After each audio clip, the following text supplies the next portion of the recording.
A little perspective on the refugee numbers. I'm Brian Lilley with TheRebel.Media. 25,000 people, that's a lot of people. You know what it's like? It's more than the number of people we can put in the seats at TD Place, home of the Ottawa Red Blacks. It's more than can be seated for a Tiger Cats game at Tim Hortons Field in Hamilton.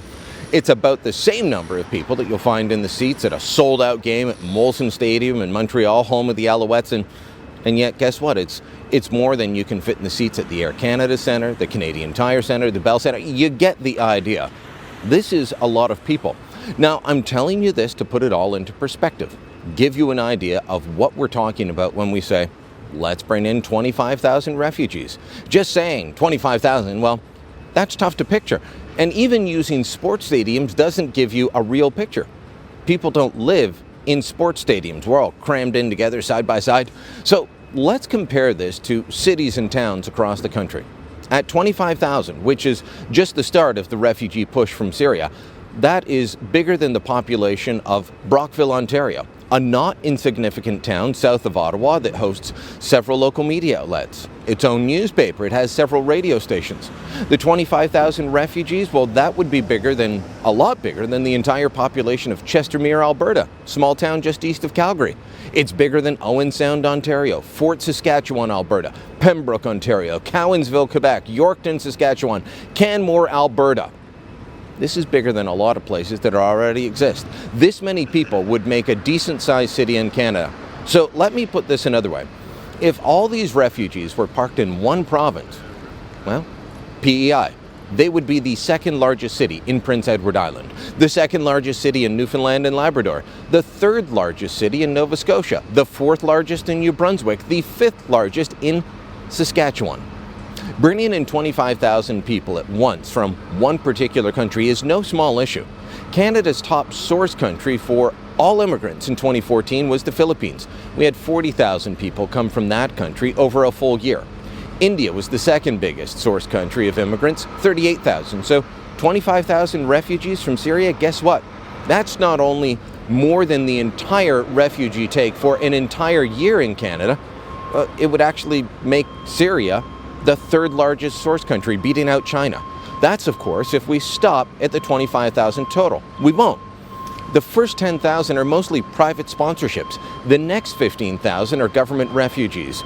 Immigration Minister John McCallum said the government will bring in a full 25,000 government-sponsored refugees, plus be open to even more private sponsorships. That the target date is by the end of February. Now that'll be a mix. So that's 25,000 refugees, partly private, partly government. Through the rest of 2016, we will bring in more refugees. We will bring in government-assisted refugees to make up the difference so that we will have reached the number 25,000 and thereby kept our promise. But I cannot tell you how many private refugees will come in through 2016 because our government has said we are very keen to work with all of the people who wish to privately sponsor refugees. And if you judge by the response we are seeing so far, there may be many, many, many privately sponsored refugees also coming in 2016. And since that is more in the hands of Canadians and not in the hands of the government, I cannot tell you how many, but I would not be surprised if that number was large.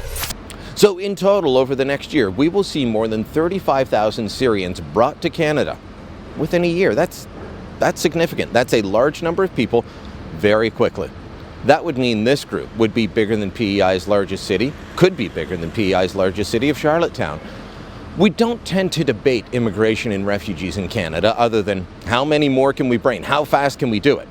We are potentially bringing in a large number of people who support ISIS. That's not fear-mongering. That's not throwing out accusations. A couple of polls show this. The Doha Institute, a group out of Qatar, they polled people in the Syrian refugee camps last year. It showed 13% of the refugees actually had outright support for ISIS. 31% said they disagreed with the plan to degrade ISIS. A poll taken this summer showed that across Syria, 22% support ISIS. That means as we look to import 35,000 Syrians over the next year, we're looking at also bringing in between 4,500 and 7,700 ISIS supporters, depending on how it breaks out. They might not be terrorists, but they think that ISIS has it right. What would you think if you heard that a quarter of Brockville thought ISIS had it right? How safe would you feel knowing that 1 in 5 people at a sold-out Tiger Cats game believed that the barbaric ways and practices of ISIS were okay? And yet, questions to the Office of Public Safety Minister Ralph Goodale on whether we will screen on ideology. Will we look to exclude people that believe in Sharia law, in honor killings, in eradicating those that oppose or insult you? Well, questions on those issues, they're just dismissed. They're met with a regurgitated statement of why what the government is doing is so good. It's not enough for me. It shouldn't be enough for you. Continue to demand real answers to serious questions.